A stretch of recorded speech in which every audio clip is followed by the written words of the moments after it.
AT&T workers are still on strike, including a group here in Chattanooga. And the workers are protesting unfair labor practices. Cornelia Nicholson has more.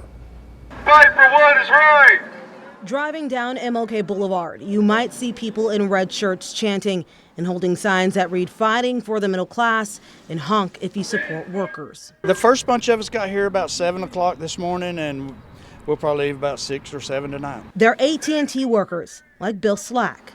He says they've been in negotiations with AT&T since mid-June, and their contract expired on August 3rd. They're not really doing fair bargaining at the table, so the district filed charges with them on their practices, so we're on this strike and hoping they'll come back to the table and get serious and get us a contract. In a statement, the Communication Workers of America Union says AT&T technicians, customer service representatives, and others who maintain, install, and support AT&T's residential and business wireline telecommunications network here in Tennessee, Alabama, Georgia, Kentucky, and 5 other states walked off the job on Friday, August 16th, in response to AT&T's failure to bargain in good faith.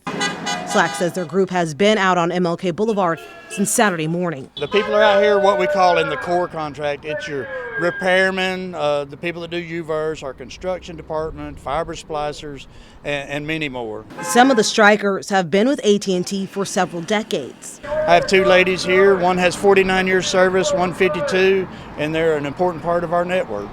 And it wasn't just AT&T workers chanting on the street. Community members also showed up in support. You never see asking for too much when it's something like this. It's just asking for decency, for just enough. And a statement to Local 3 News, an AT&T representative says, quote, CWA's claims of unfair labor practices are not grounded in fact. We have been engaged in substantive bargaining since day one and are eager to reach an agreement that benefits our hardworking employees. They go on to say, we're disappointed that union leaders would call for a strike at this point in the negotiations rather than directing their energies toward constructive discussions at the bargaining table. This action needlessly jeopardizes the wages and well-being of our employees, end quote. Negotiations between the union and AT&T are still underway, but Slack says they're willing to protest as long as they have to. So, we may go back to work tomorrow, maybe whenever, but I'm hoping it gets settled pretty quick because we're ready to go to work and service our customers. In Chattanooga, Cornelia Nicholson, Local 3 News.